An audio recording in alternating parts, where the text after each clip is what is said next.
Hello everyone, welcome back.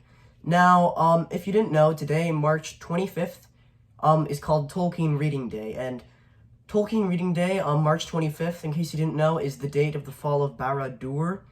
So, this is the date when Sauron was defeated and the ring was destroyed, and so, every year a bunch of Tolkien fans read passages from Tolkien's books on Tolkien Reading Day. And now, I know that the Tolkien estate chooses, like, a specific theme that you're supposed to read from the book, but I just kind of want to read whatever I want from Tolkien to you. I'm going to read one poem from The Hobbit, The Lord of the Rings, and The Silmarillion each to you, my favorite poems of the books. I think of Tolkien sort of as more of a poet than, like, a writer of epic fantasy, because Tolkien was a truly amazing poet, and a poet is what he wanted to be. And I really think his poems deserve more attention, because his poems are absolutely fantastic. I really enjoy them. Probably some of the best poems ever written. So the first poem I'm going to read you is from The Hobbit. This is near the end. Let me see. This is near the end when Bilbo is just returning from his journey with Gandalf. And he's returning to the Shire. And he sings a song. A very beautiful song, I think. So, as all things come to an end, even this story, a day came at last when they were in sight of the country where Bilbo had been born and bred, where the shapes of the land and of the trees were as well known to him as his hands and toes. Coming to a rise, he could see his own hill in the distance, and he stopped suddenly and said, "Roads go ever, ever on, over rock and under tree, by caves where never sun has shone, by streams that never find the sea, over snow by winter sown, and through the merry flowers of June, over grass and over stone, and under mountains in the moon. Roads go ever, ever on, under cloud and under star, yet feet that wandering have gone turn at last to home afar. Eyes that fire and sword have seen, and horror in the halls of stone, look at last on meadows green, and trees and hills they long have known." A very beautiful poem. I think this one reoccurs several times in The Lord of the Rings, and I'm very fond of this poem. Very fond of it. But I'll move on to The Lord of the Rings. Let's see. So, the song that I chose is probably my most favorite song in all of The Lord of the Rings.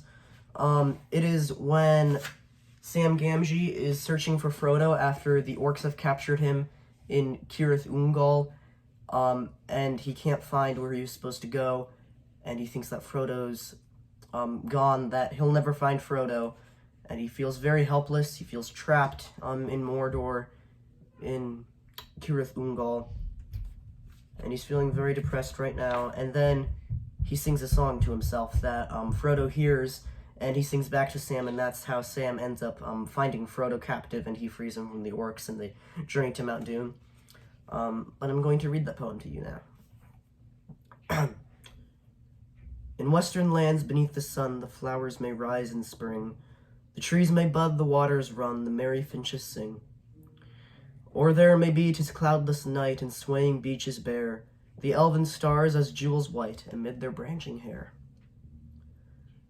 Though here at journey's end I lie, in darkness buried deep, beyond all towers strong and high, beyond all mountains steep, above all shadows rides the sun, and stars forever dwell, I will not say the day is done, nor bid the stars farewell. A very beautiful song when Sam thinks that he is at his journey's end. And the final song is one of my most favorite of Tolkien's. It is from The Silmarillion, chapter 19, Beren and Luthien. Now, if you've read The Lord of the Rings, or if you've watched the extended editions of the films, you have likely heard of Beren and Luthien. They were two lovers long ago in the First Age. When Beren, a mortal man, sees Luthien dancing in the forests of Doriath. And Luthien, of course, is an elf, so she's immortal. And Beren's a man, so he's mortal, so they think that they can't marry each other. And then Luthien's father, Thingol, tells Beren that he can only marry his daughter Luthien if he gets him a Silmaril from Morgoth. Morgoth is the first Dark Lord of Middle-earth. He was 1,000 times worse than Sauron. At this time, Sauron was only Morgoth's servant, and Morgoth had stolen the 3 Silmarils. The Silmarils are like 3 jewels that hold the imperishable light of Valinor, or heaven. And so, there are 3 of these jewels that Morgoth has in his possession. Thingol tells Beren that he must find them. So Beren starts journeying toward Thangor Ordrum, where Morgoth is. And along the way, he meets an elven king called Finrod Felagund. And they disguise themselves as orcs, and are brought into Sauron's fortress, the Isle of Werewolves. And so, Finrod Felagund and Sauron have a battle of songs, which is very beautiful. And Luthien was actually inspired by Tolkien's wife, Edith, when she danced for him in a forest. And he wrote several different versions of Beren and Luthien, one of which is the Lay of Leithian. The Lay of Leithian is a really long, epic poem about Beren and Luthien, which is unfortunately unfinished. But in the Silmarillion, a passage from the Lay of Leithian is quoted here, a very beautiful one, and so I thought I would read it to you. And also, the names Beren and Luthien are engraved on Tolkien and Edith's gravestone, so it says John Ronald Reuel Tolkien, Beren, and Edith Mary Tolkien, Luthien. So, I'll read you this passage from the Lay of Leithian.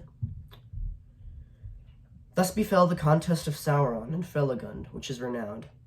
For Felagund strove with Sauron in songs of power, and the power of the king, meaning Finrod Felagund, was very great.